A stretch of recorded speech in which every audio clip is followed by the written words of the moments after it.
নমস্কার, আমি শুভাঙ্গী। আবারও চলে এসেছি সমস্যার সমাধান অনুষ্ঠানে এবং আমাদের সমস্যার সমাধান করার জন্য যিনি আছেন আমাদের সকলের প্রিয় অ্যাস্ট্রোলজার জয়দেব শাস্ত্রীজি আমাদের সঙ্গে স্টুডিওতে আছেন। অনেক অনেক স্বাগত। নমস্কার, জয় শ্রী ঠাকুর রামকৃষ্ণ, জয় শ্রী ঠাকুর রামকৃষ্ণ, জয় শ্রী সমস্যার সমাধান অনুষ্ঠান আপনাদের সবাইকে স্বাগত জানাই। আজকে চলে যাব আমরা একটু ভাইটাল কিছু কোশ্চেন অ্যান্সারে, তাই তো? একদমই তাই, একের পর এক প্রশ্ন আমাদের দর্শক বন্ধু করেছেন এবং আপনারাও করতে পারেন। প্রথম প্রশ্নে যাচ্ছি। শ্রী অমলেন্দু রায় করে ছদ্মনাম এবং তার বয়স 58 ইয়ার্স এবং তিনি একজন অবসরপ্রাপ্ত কর্মচারী এবং সরকারি কর্মচারী এবং বলছেন মুর্শিদাবাদে থাকে এবং বলছে, শাস্ত্রীজি, আমি রাজনীতি ভালোবাসি, কিন্তু আমি বুঝতে পারছি না আজকে রাজনীতিতে এত মিথ্যা, এত বিশ্বাসঘাতকতা, এত ক্ষমতার লোভ কেন? ভালো নেতারা কেন টিকতে পারছে না? খারাপ নেতারা কেন বারবার ক্ষমতায় আসছে? জ্যোতিষ কি এর কোনো ব্যাখ্যা দিতে পারে? জানতে চেয়েছি আপনার কাছে। প্রথমেই একটা কথা বলি অমলেন্দু বাবু, আপনি যে প্রশ্নটা করেছেন এটা শুধু আপনার প্রশ্ন নয়। এই মুহূর্তে ভারতের কোটি কোটি মানুষের মনে এই প্রশ্ন ঘুরছে, ভালো মানুষ রাজনীতিতে গেলে হারে কেন, খারাপ মানুষ যেতে কেন?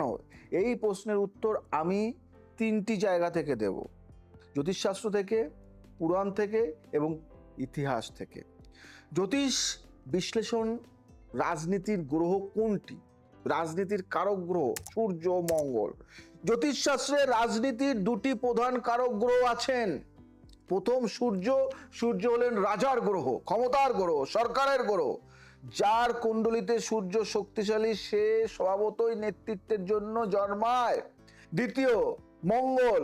মঙ্গল হলেন যোদ্ধার গ্রহ, সংগ্রামের গ্রহ। রাজনীতি একটি যুদ্ধ, সেই যুদ্ধে মঙ্গলের শক্তি দরকার। কিন্তু এখানে একটা সংকট আছে। আজকের রাজনীতিতে সূর্যের প্রভাব কমেছে, অর্থাৎ নীতি ও আদর্শের প্রভাব কমেছে। রাহুর প্রভাব বেড়েছে, অর্থাৎ মায়া, মিথ্যা এবং লোভের প্রভাব বেড়েছে। রাহুর যুগ, কলিযুগের রাজনীতি। জ্যোতিষশাস্ত্রে এই সময়কে বলে রাহুর প্রভাব কাল। রাহু হলেন মায়ার গ্রহ। তিনি যখন শক্তিশালী হন তখন সমাজে ভেগধারী মানুষ এগিয়ে যায়, যে মানুষ সত্যি সে পেছনে পড়ে। কারণটা হলো রাহু ভিড়ের মানুষকে চেনেন না, তিনি চেনেন দৃশ্যমানতা।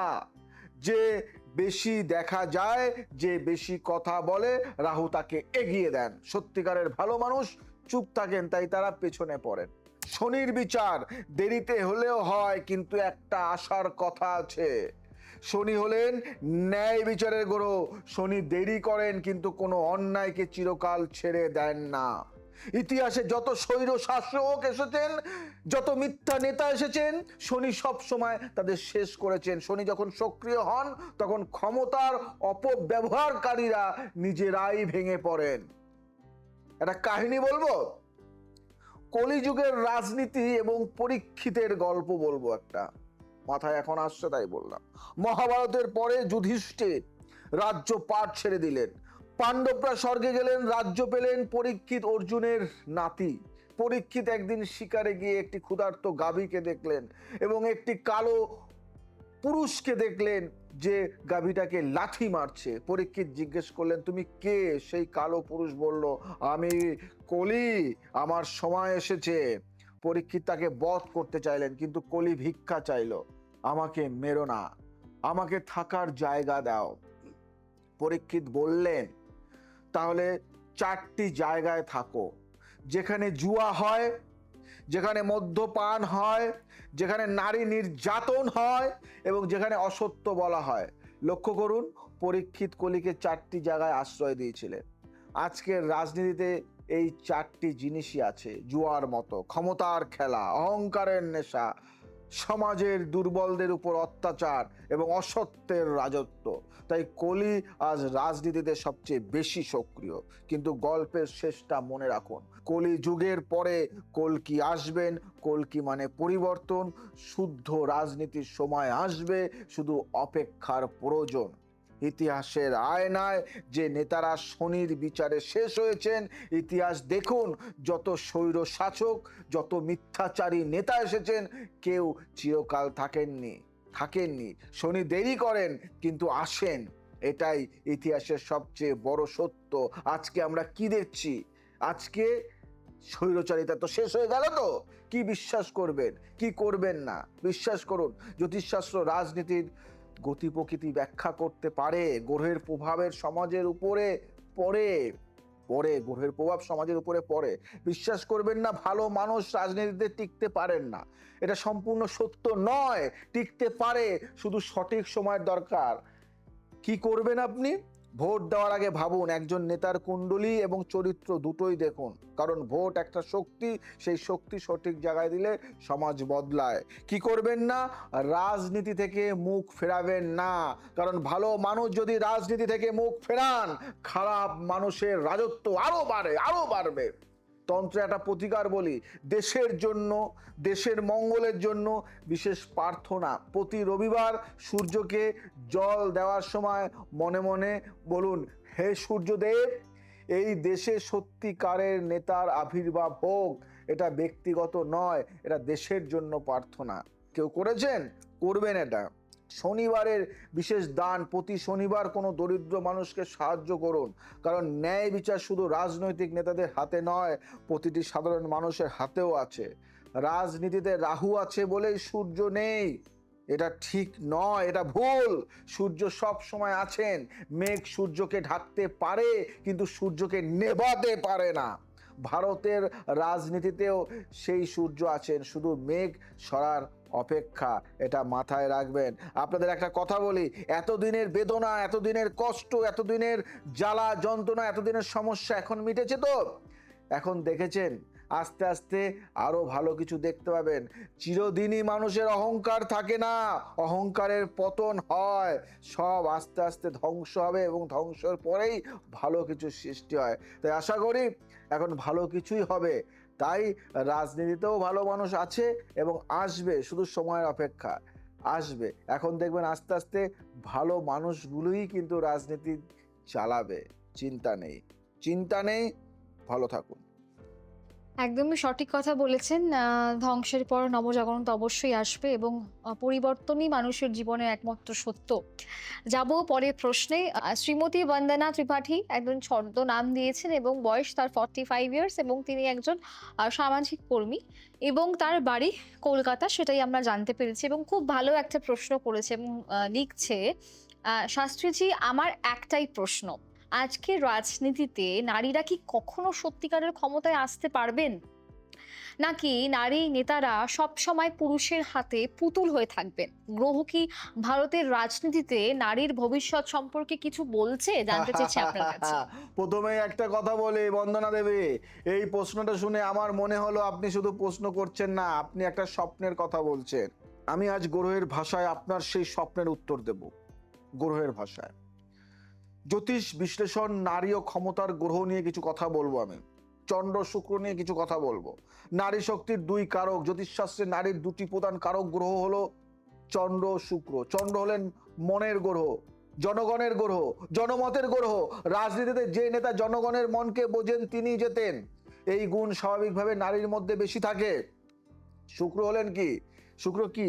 সৌন্দর্য, কূটনীতি ও সমঝোতার গ্রহ। রাজনীতিতে সমঝোতা একটি মহাশক্তি। শুক্র যার কুণ্ডলিতে শক্তিশালী, সে মানুষকে একত্রিত করতে পারে।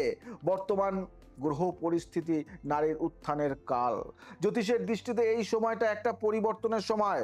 বৃহস্পতি ও শুক্রের যুগল প্রভাবে সমাজের নারী নেতৃত্বের গ্রহণযোগ্যতা বাড়ছে।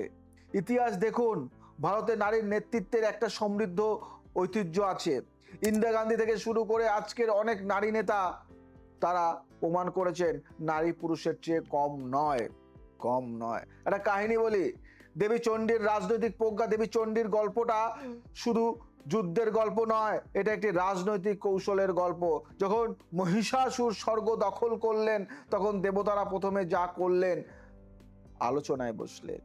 ব্রহ্মা বিষ্ণু মহেশ্বর তিনজনে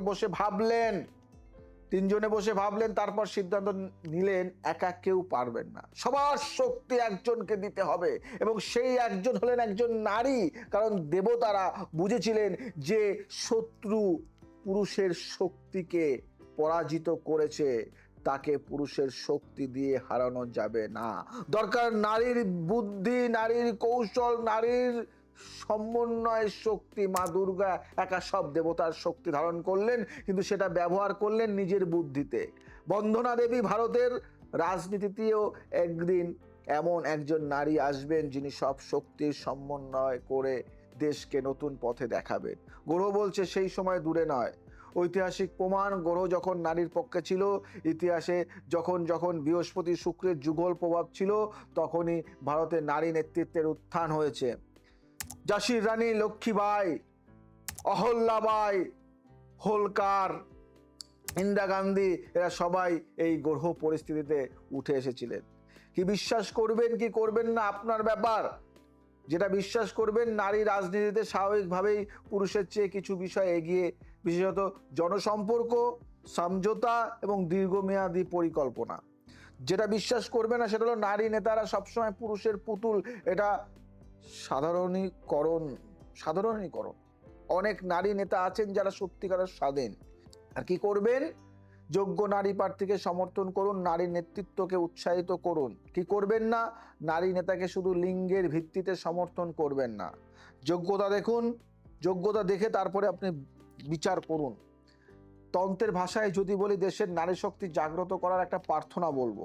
নবরাত্রিতে মা দুর্গার পূজা করুন এবং প্রার্থনা করুন, হে মা, এই দেশের রাজনীতিতে সত্যিকারের নারী শক্তির আবির্ভাব হোক। ভারতের মাটি নারী শক্তিকে চেনে। এই মাটিতে লক্ষ্মীবাই জন্মেছিলেন, এই মাটিতে লক্ষ্মীবাই জন্মেছিলেন, ইন্দিরা গান্ধী জন্মেছিলেন। গ্রহ বলছে আবার সেই সময় আসছে, প্রস্তুত থাকুন, প্রস্তুত থাকুন, সেই সময় আবার আসছে। এবং সেই সময়ের অপেক্ষা আমরা সকলে করছি। আমরা আবার ঝাঁসি কি রানীর মতন একজন মানুষকে চাই যে পুরো মানে বদলে দেবে আর কি জীবনটা, এবং অবশ্যই ইন্দিরা গান্ধী তো বটেই। যাব পরের প্রশ্নে। শ্রী প্রসেনজিৎ সেন দাস, সরি, এবং তিনি বলছেন তিনি একজন সাংবাদিক এবং তার বয়স 36 ইয়ার্স আমরা জানতে পেরেছি, এবং তিনি কলকাতায় থাকেন। ছদ্মনাম অবশ্যই হয়তো দিয়েছেন। এবং তিনি প্রশ্নের কথা বলছেন যে শাস্ত্রীজি, আমি সাংবাদিক, প্রতিদিন রাজনীতির মধ্যে থাকি, দেখি নেতারা কিভাবে দল বদলান, কিভাবে প্রতিশ্রুতি ভাঙেন, কিন্তু জনগণ বারবার তাদেরই ভোট দেয়। জ্যোতিষ কি বলতে পারে কোনো নেতার কুণ্ডলিতে কি আছে যা তাকে বারবার জয়ী করে? একজন রাজনৈতিক নেতার কুণ্ডলিতে কি থাকা দরকার জানতে চেয়েছে আপনার কাছে। প্রথমে একটা কথা বলি প্রসেনজিৎ বাবু, আপনি সাংবাদিক, আপনি প্রতিদিন রাজনীতির ভেতর থাকেন, আপনি দেখেন যা সাধারণ মানুষ দেখতে পায় না। ঠিক বললাম তো? আপনার প্রশ্নটা অত্যন্ত তীক্ষ্ণ। একজন নেতার কুণ্ডলিতে কি থাকলে সে বারবার জেতে, এটা জ্যোতিষের একটি গভীর বিষয়। আর সেটাই খুলে বলবো, জ্যোতিষ বিশ্লেষণ করব আমি, বিজয় নেতার কুণ্ডলীর রহস্য ফাঁস করব, তাই তো? প্রথম শর্ত বলি, শক্তিশালী সূর্য। একজন বিজয়ী রাজনৈতিক নেতার কুণ্ডলিতে প্রথমেই দরকার শক্তিশালী সূর্য, রবি। সূর্য দশম ভাবে বা লগ্নে থাকলে সবচেয়ে ভালো। রবি হলেন আত্মবিশ্বাস, কর্তৃত্ব, নেতৃত্বের গ্রহ। যার সূর্য শক্তিশালী সে মানুষের উপর স্বাভাবিকভাবেই প্রভাব রাখে। ভারতের সফল নেতাদের কুণ্ডলী দেখলে দেখবেন প্রায় সবার সূর্য শক্তিশালী। দ্বিতীয় শর্ত হলো চন্দ্রের বলিষ্ঠতা।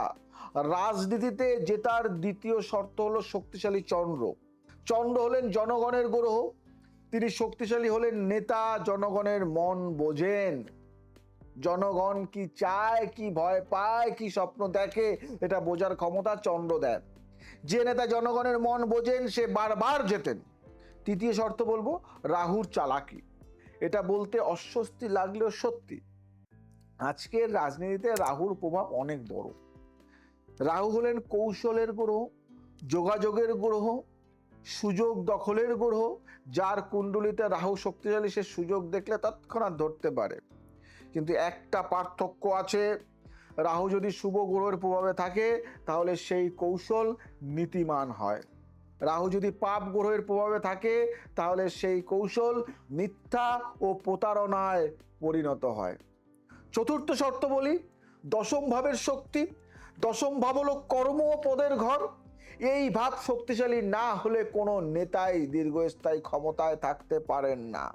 পঞ্চম শর্ত বলি, একাদশ ভাবে শুভ গ্রহ। একাদশ ভাব হলো লাভ ও সাফল্যের ঘর। নির্বাচনের জয় মানে একটি বিশাল লাভ। একাদশ ভাবে শুভ গ্রহ না থাকলে নির্বাচনের জয় কঠিন।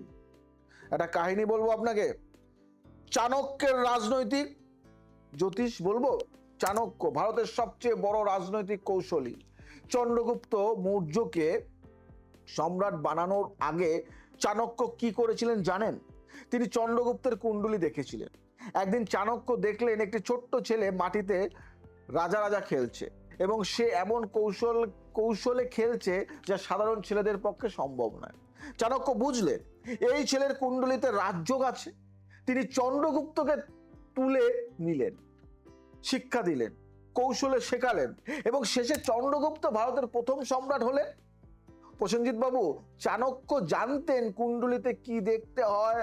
আজকের সাংবাদিকরা যদি একটু জ্যোতিষ জানতেন তাহলে নেতাদের আরো ভালোভাবে বিশ্লেষণ করতে পারতেন। কি বিশ্বাস করবেন কি করবেন না সেটা আজকে আমি বলবো আপনাকে। বিশ্বাস করুন, যেটা কুণ্ডলী দেখে একজন নেতার রাজনৈতিক ভবিষ্যৎ অনেকটা বলা সম্ভব। এটা জ্যোতিষের একটি প্রামাণিক ক্ষেত্র। কেন, আমি বহু রাজনীতিবিদের জ্যোতিষ চর্চা করে থাকি, দেখি ওদের কুণ্ডলী। বিশ্বাস যেটা করবে না সেটা হলো শুধু কুণ্ডলী ভালো হলেই নেতা ভালো হয়, এটা ঠিক নয়। কুণ্ডলী সম্ভাবনা দেখায় কিন্তু চরিত্র গড়ে মানুষ নিজে। আর কি করবেন, সাংবাদিক হিসেবে নেতাদের কথার পাশাপাশি তাদের গ্রহ পরিস্থিতিও বিশ্লেষণ করুন। আর কি করবেন না, শুধু কুণ্ডলী দেখে কোনো নেতার সম্পর্কে চূড়ান্ত সিদ্ধান্ত নেবেন না। এটা একটা প্রতিকার বলবো তন্ত্রের। সাংবাদিকদের জন্য বুধের শক্তি বৃদ্ধি। সাংবাদিকতার কারক গ্রহ বুধ। প্রতি বুধবার সবুজ মুগ ডাল দান করুন। ওং বুং বুধায় নমঃ 108 বার জপ করুন। সত্য খবর বের করার শক্তি বাড়বে। রাজনীতিতে যে নেতা জনগণের মন বোঝেন তিনি বারবার জেতেন। এটা শুধু জ্যোতিষ নয়, এটা মনোবিজ্ঞানও। কিন্তু জ্যোতিষ এটাকে 1000 বছর আগেই বলেছে। চন্দ্র যার শক্তিশালী, জনগণ তাকে ভালোবাসে। বুঝলেন, তাই তো নাকি? একদমই তাই। এবং যাব পরের প্রশ্নে। শ্রী মানিক চক্রবর্তী আমাদের প্রশ্ন করেছেন, ছদ্মনাম এবং বয়স 52 ইয়ার্স এবং তিনি একজন রাজনৈতিক কর্মী এবং স্থানীয় রাজনৈতিক কর্মী এবং তার বাড়ি নদিয়াতে। এবং তিনি খুব ভালো একটা প্রশ্ন করেছেন, বলছেন শাস্ত্রীজি, আমি 25 বছর ধরে দলের জন্য কাজ করছি, কিন্তু কোনো স্বীকৃতি নেই। যারা নতুন এসেছে তারা টিকিট পাচ্ছে, পদও পাচ্ছে। আমি কি রাজনীতিতে কোনো দিন প্রতিষ্ঠিত হতে পারবো, নাকি সারা জীবন কর্মীই থাকবো? আমার কি রাজনীতিতে যোগ আছে যার জন্য আমি উন্নতি করতে পারি? জানতে চেয়েছি আপনার কাছে। প্রথমেই একটা কথা বলি মানিক বাবু, 25টা বছর আপনি দলের জন্য দিয়েছেন। ঝড়ে মিটিং করেছেন, রোদে প্রচার করেছেন, বন্যায় মানুষের পাশে থেকেছেন। আর যারা গতকাল এসেছে তারা আজ টিকিট পাচ্ছে। সত্যি এটা কষ্টকর। এই কষ্টটা শুধু আপনার নয়, ভারতের প্রতিটা জেলায় এই মানিক বাবুরা আছেন যারা দলের মেরুদণ্ড কিন্তু দলের মুখ হতে পারেন না। কি তাই তো না? ঠিক না বললাম? সঠিক কথা। জ্যোতিষ এই বিষয়ে কিছু বলছে, শুনুন। আপনাদের জয়দেব শাস্ত্রী বলছে, শুনুন। আজকে জ্যোতিষ বিশ্লেষণ করব রাজনৈতিক স্বীকৃতির গ্রহ মানে কি। দশম ভাব ও সূর্য, পদ পাওয়ার শর্ত। রাজনীতিতে পদ ও স্বীকৃতি পাওয়ার জন্য সবচেয়ে জরুরি হলো দশম ভাব ও সূর্যের শক্তি। যদি দশম ভাবে শুভ গ্রহ না থাকেন এবং সূর্য দুর্বল হন, তাহলে যতই পরিশ্রম করুন স্বীকৃতি দেরিতে আসে। এটা আপনার যোগ্যতার সমস্যা নয়, এটা গ্রহের সমস্যা। বুঝলেন? ষষ্ঠ ভাব ও রাহু। কেন অন্যরা এগিয়ে যাচ্ছে, যারা নতুন এসেছে, দ্রুত উপরে উঠেছে, তাদের কুণ্ডলিতে সাধারণত রাহু ও ষষ্ঠ ভাব শক্তিশালী। ষষ্ঠ ভাব প্রতিযোগিতার ঘর। রাহু সুযোগ দেখে তৎক্ষণাৎ ধরার ক্ষমতা দেন। আপনি সৎভাবে কাজ করছেন, রাহুর পথে যাননি, তাই দেরি হয়েছে। শনির 7.5 বা ঢাইয়া কেন স্বীকৃতি আটকে আছে? যদি এই মুহূর্তে আপনার শনির 7.5 বা ঢাইয়া চলছে, তাহলে এই বিলম্ব স্বাভাবিক। শনি কাজ দেখেন, ফল দিতে সময় নেন, কিন্তু শনি একবার ফল দিলে সেটা স্থায়ী হয়। একাদশে বৃহস্পতির গোচর মানে শুভ সংবাদ। আগামী সময় বৃহস্পতি যখন আপনার একাদশ ভাবে আসবে, সেই সময় আপনার জন্য অত্যন্ত গুরুত্বপূর্ণ হবে। পুরাণের এক কাহিনী আপনাকে বলবো, বিদুরের নীরব মহত্ব। মহাভারতের বিদুরের গল্পটা শুনেছেন আপনি মানিক বাবু? মানিক বাবুর জন্যই বলা হয়েছে। মনে হচ্ছে এই গল্পটা। বিদুর ছিলেন হস্তিনাপুরের মহামন্ত্রী, জ্ঞানে নীতিতে বুদ্ধিতে তিনি ভীষ্ম দ্রোণ সবার চেয়ে এগিয়ে, কিন্তু তিনি কখনো রাজা হতে পারেননি, কারণ তিনি দাসীপুত্র। সমাজের নিয়ম তাকে সেই পদ দেননি। দুর্যোধন রাজ্য পেলেন যিনি অযোগ্য ছিলেন, বিদুর পাননি যিনি সবচেয়ে যোগ্য ছিলেন। কিন্তু ইতিহাস কাকে মনে রেখেছেন বলুন তো? দুর্যোধনকে মনে রাখে? ইতিহাস উদাহরণ হিসেবে দেওয়ার জন্য বিদুরকে মনে রাখে সম্মানের সাথে। মহাভারতের পরে মানুষ বিদুর নীতি পড়ে জ্ঞান নেয়, দুর্যোধন নীতি কেউ পড়ে না। মানিকবাবু, আপনার কাজ এখনো লেখা হচ্ছে। পথ পাননি বলে আপনি ছোট নন। বিদুর পথ পাননি, কিন্তু ইতিহাস তাকে মনে রেখেছে। আজকে আমি বলবো কি বিশ্বাস করতে হবে কি করতে হবে না, কি বিশ্বাস করবেন কি করবেন না, সেটা আমি বলে দেবো আপনাকে। দীর্ঘ পরিশ্রম কখনো বৃথা যায় না। শনি দেরি করেন কিন্তু একবার দেন তো ছিনিয়ে নেওয়া যায় না। আর বিশ্বাস করবেন না কোনটা? রাজনীতিতে সৎ মানুষের জায়গা নেই, এটা মিথ্যা। সৎ মানুষের জায়গা সবচেয়ে শক্তিশালী, শুধু একটু দেরি হয়। কি করবেন? কাজ চালিয়ে যান, কিন্তু একটু কৌশলী হন। শুধু দলের জন্য নয়, এলাকার মানুষের জন্য কাজ করুন। এলাকার মানুষ যখন আপনার পক্ষে কথা বলবে, দল না চাইলেও আপনাকে সামনে আনতে বাধ্য হবে। কি করবেন না? হতাশায় দল ছাড়বেন না, কারণ এখন দল ছাড়লে 25 বছরের বিনিয়োগ নষ্ট হবে। বুঝলেন? তন্ত্রের প্রতিকার বলি, সূর্যের শক্তি বৃদ্ধি। পথ পাওয়ার জন্য প্রতি রবিবার ভোরে সূর্যকে তামার পাত্রে জল দিন। ওং হ্রিং হ্রং সূর্যায় নমঃ 108 বার জপ করুন। দশম ভাব শক্তিশালী হবে। বৃহস্পতির দান স্বীকৃতির জন্য প্রতি বৃহস্পতিবার হলুদ মিষ্টি ও চানার ডাল দান করুন। বৃহস্পতি প্রসন্ন হবে। বৃহস্পতি প্রসন্ন হলে সামাজিক স্বীকৃতি আসে। মনোবল রক্ষার মন্ত্র বলবো, প্রতিদিন সকালে ওং নমঃ শিবায় 21 বার জপ করুন। শিব হলেন সংগ্রামীদের দেবতা, তিনি মনোবল দেন। একটা বার্তা বলবো মানিকবাবু, মানিকবাবু আপনার কুণ্ডলিতে রাজনৈতিক যোগ আছে কিনা, শনির প্রভাব কতদিন থাকবে এবং আপনার পথ পাওয়ার সম্ভাবনা কোন সময়, এটা জানতে আপনাকে কিন্তু একবার আসতে হবে মানিকবাবু। অনলাইন হোক বা অফলাইন হোক, একবার দেখাতে হবে, আপনার কুষ্টি বিচার করাতে হবে। কুষ্টি না থাকলে হাত বিচার করাতে হবে। রাজনীতিতে যারা 25 বছর কাজ করেন, তারা দলের শেকড় না থাকলে গাছ বাঁচে না, কিন্তু ফুল ফোটে ডালে, শেকড়ে নয়। শেকড়ের কষ্ট কেউ দেখে না, কিন্তু ঈশ্বর দেখেন এবং শনি সেই হিসেব রাখেন। মানিকবাবু, মানিকবাবু আপনাকে একটা কথা বলি, আজকে আমাদের মুখ্যমন্ত্রী কে? কে মুখ্যমন্ত্রী? শুভেন্দু বাবু। এবং সেই শুভেন্দু বাবু কতদিন কষ্ট করেছিল জানেন? যখন কেউ ছিল না, তখন সেই শুভেন্দু বাবু একা লড়ে গেছে শক্তি দিয়ে। আজকে সে তার সেই কষ্টের ফল সে পেয়েছে। কিন্তু তাই বললাম, আমি নাম নিয়েই বললাম, তাই কষ্টের ফল পায়, কষ্টের ফল পায়। ফলের আশা করে যে কষ্ট করে, সে ফল পায় না। সে কষ্ট করে, ফলের আশা করে না যে আমি কষ্ট করে যাব, ঠিক ঈশ্বর থাকলে একদিন সে আমাকে সেই জায়গা দেবে। ঠিক সেই জায়গা পেয়েছে। তাই চেষ্টা করুন, ফল পাবেন, ফল পাবেন। একদমই তাই। এবং আপনি খুব ভালো ভালো কথা আজকে বলেছেন। এবং আমি একটা অ্যানাউন্সমেন্ট একটু করে দিই, সেটা হলো যে অনেকেই যারা এখন আসতে চাইছেন, অবশ্যই আসতে তো পারেন, কিন্তু অনেকে বলছেন যে হয়তো অ্যাপয়েন্টমেন্ট পাচ্ছেন না। তো তাদের জন্য আমাদের অনলাইন কনসালটেন্সি আছে, আপনারা কিন্তু অনলাইন কনসাল্ট করাতে পারেন আমাদের নিচে নাম্বারে। এবং আমাদের একটা অনলাইন মেম্বারশিপ প্ল্যাটফর্ম আছে, যেখানে হয়তো আপনারা সমস্যা ফেস করছেন, আসতে পারছেন না, কিন্তু ডেইলি তো মানুষের জীবনে অনেক সমস্যা থাকে। একটা অ্যাপয়েন্টমেন্ট করছেন, তারা 1 মাস পরে হয়তো আপনি ডেট পাচ্ছেন, কিন্তু আপনি যদি অনলাইন কনসালটেন্সি করেন, তাহলে প্রত্যেক দিন আপনাদের কি করা দরকার, কি জামা কাপড় পরা দরকার, কি করলে আপনারা ডিল ক্র্যাক করতে পারবেন, কি গেলে আপনারা অডিশন ক্র্যাক করতে পারবেন, কি কোন দিকে আপনি ঘুমাবেন বা কোন দিকে আপনার বাস্তু থাকলে আপনার ভালো হবে, সব কিছু কিন্তু একটা গাইড পাচ্ছেন। আমি বলবো আপনারা একটা লাইফ টাইম মেম্বারশিপ নিয়ে নিন পুরো পরিবারের জন্য, দেখবেন প্রত্যেকটা দিন কিন্তু আপনাদের আরো ভালো কাটবে। এবং আরেকটা কথা, যারা অনেকেই মেসেজ করেছেন আমাদের যে আপনারা কিন্তু অ্যাস্ট্রোলজিটাকে অ্যাস্ট্রোলজিটাকে একটা প্রফেশন হিসেবে দেখতে চান। এবং সত্যি আজকালকার দিনে এরকম একটা ইনস্টিটিউট পাওয়া কিন্তু খুব মুশকিলের ব্যাপার, কারণ যে শুধু শিক্ষা দিচ্ছে তা নয়, যে শুধু সার্টিফিকেট দিচ্ছে তা নয়, কিন্তু একটা রেভলিউশন তৈরি করেছেন একমাত্র আমাদের কর্ণধার জয়দেব শাস্ত্রী, যেটা প্রথম লঞ্চ করেছেন, যে একটা ছাদের নিচে সবকিছু এখানে থেকে শেখারও কিন্তু একটা বিস্তার ব্যবস্থা আছে। এবং শুধু ধরো আপনারা কাজ করছেন, কাজ করতে করতে হয়তো সফলতা পাচ্ছেন না, আপনার চেম্বার করতে পাচ্ছেন না, বাবা সেই কাজের সুযোগ পাচ্ছেন না, আমরা এখানে টেবিল ঠুকে বলি আমরা কিন্তু আপনাকে কাজের সুযোগ করে দেব। এটা কিন্তু অনেক বড় ব্যাপার।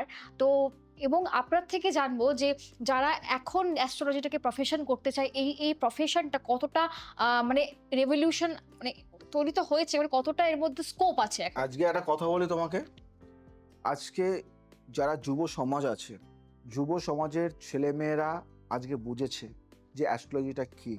তারা, তাদের বুদ্ধি আছে, নলেজ আছে, শিক্ষা আছে, জ্ঞান আছে, এবং তারা বোঝে আজকে সোশ্যাল মিডিয়ার যুগ, আজকে ইন্টারনেটের যুগ, নেট দেখছে, গুগল করছে, সব জানতে পারছে। তারা তারা আজকের দিনে জানছে যে জ্যোতিষটা কি ছিল এবং কোন জায়গায় যাচ্ছে। জ্যোতিষটা কি, আজকে একটা ভণ্ড অ্যাস্ট্রোলজার আজকে আর একটা রিয়েল অ্যাস্ট্রোলজারের মধ্যে পার্থক্য কি, সেটা একটা সাধারণ 7-8-এ পড়া ছেলে মেয়েরাও কিন্তু 5-6 ছেলে মেয়েরাও কিন্তু জানে যে না মা ওর কাছে যাব না, আজকে ওনার কাছে যাব। আজকে ম্যাক্সিমাম পার্সেন্ট আজকে বলে আমি অ্যাস্ট্রোলজিটা মানতাম না, কিন্তু এই মানুষটাকে দেখার পরে আমার জ্যোতিষের প্রতি জ্ঞান নলেজ অনেকটা বেড়ে গেছে, আমি এই মানুষটার কাছে আমার নিজের কনসাল্ট করাতে চাই এবং আমি শিখতে চাই। আজকে মুম্বাই থেকে একজন পার্সন, সে মুম্বাইতে একটা ভালো জায়গায় আছে, কিছু সমস্যা পারিবারিক, সে অ্যাস্ট্রোলজি মানতো না। ঠিক আছে, একটা ছোট্ট গল্প বলি, আমার জীবনেরই একটা গল্প বলি। এখন তার মা আমার প্রোগ্রামটা দেখে, প্রচুর প্রোগ্রাম দেখে, ভালোবাসে, এবং তার ছেলেকে বলাতে বললো বাবা তুই দেখাতে হবে না, তুই একবার ওনার প্রোগ্রামটা দেখ, ওনার টিভি চ্যানেলে তুই প্রোগ্রামটা দেখ, নাহলে ওনার ফেসবুক পেজ আছে, ওনার চ্যানেল রয়েছে, তুই একটা দেখ, একবার সার্চ করে দেখ নেটে। তো উনি জাস্ট একবার আমার প্রোগ্রামটা একবার দেখেছে। উনি বলেছে যে আমি দীর্ঘদিন তো একটা পেশায় আছি, তো এই মানুষটাকে দেখে আমার ভালো লেগেছে এবং এই মানুষটার কাছে আমি যাবো একবার। তো উনি যখন আমার কাছে আসে, আজকে উনি বলে যে আমি অ্যাস্ট্রোলজি মানতাম না, কিন্তু আমি অ্যাস্ট্রোলজি শিখবো এখন। তোমার কাছে এসে আমি যেটা বুঝতে পারলাম যে সাবজেক্টের মধ্যে কিছু ডেপথ আছে। শুধু আমার কর্ম, আমি শুধু শিক্ষা, আমার নলেজ যের উপর আমার একটা ঘমণ্ডি ভাব ছিল, কিন্তু সেটা আজকে তুমি চুরমার করে দিলে। তো সেই জায়গা থেকে আমি বলি বহু মানুষ বিভ্রান্ত, কি করবে। আমি বলছি না যে সবাই খারাপ, দেখো খারাপ ভালো বিচার করার আমরা সাধারণ মানুষ কে। আমি যদি সবাইকে বলি ও খারাপ আমি ভালো, তাহলে আমি আগে খারাপ। আমি লোককে যদি খারাপ বলে নিজেকে ভালো বলে, কেউ বলে, অনেকে বলে যে না সবাই খারাপ শুধু আমি ভালো, এই কথাটা ভুল, রং ওয়ে। আজকে লোকে যারে ভালো কয় ভালো সে হয়, নিজে যারে ভালো কয় ভালো নাহি হয়। তো সেই জায়গা থেকে আমি বলবো যে নিজেকে ভালো বললে সে ভালো, এটা ভুল কথা।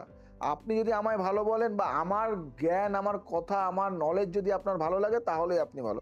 তাই আমি জয়দেব শাস্ত্রী একটা কথাই বলি যে জীবনে অনেক সংঘর্ষ করেছেন, অনেক লড়াই করেছেন, তাই আপনার সন্তানকে উকিল বানাবেন, আপনার সন্তানকে ইঞ্জিনিয়ার বানাবেন, আপনার সন্তানকে ডক্টর বানাবেন, আপনার সন্তানকে যাই বানান, সাথে না চেষ্টা করুন যে জ্যোতিষটাকে একটু শেখানোর।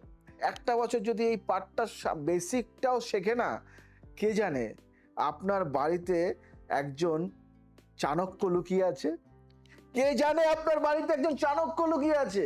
আপনি চান না আপনার শিশুটি, আপনার সন্তানটি আজকে অ্যাস্ট্রোলজার হোক, বা সে যে পেশায় আছে সেই পেশায় থাকুক, জ্যোতিষটা জানলে তার পেশাটার দিক থেকেও আরো অনেক উন্নতির পথে নিয়ে যেতে পারবে, সে নিজেকেই অনেকটা বাড়িয়ে নিতে পারবে। তাই তার যদি ভালো লাগে, আপনার সন্তানের যদি অ্যাস্ট্রোলজি ভালো লাগে, অনেক বাবা মা আছে জ্যোতিষটা ভালো লাগে ছেলের, কিন্তু আপনি শেখাতে দিতে জানেন না, কি আছে এই সাবজেক্ট শিখতে পারলে আমি বলবো অনেক কিছুই আছে। নারকেলের মতো, এটা নারকেলের উপরটা শক্ত, কঠিন, অনেক শক্ত, কিন্তু ওটা ফাটানোর পরে ভিতরে দেখবে মাখন, তাই তো, নরম। তাই আর নয় দেরি নয়, এখানে এমন একটা জায়গা, এখানে অ্যাস্ট্রো কনসালটেন্সি অ্যান্ড একাডেমি, এখানে কনসালটেন্সিও করা হয় এবং শেখানো হয়। তাই আপনারা শিখবেন জেডি অ্যাস্ট্রো কনসালটেন্সি, নামটা মাথায় রাখবেন, JD astro consultancy and academy, এটা মাথায় রাখুন।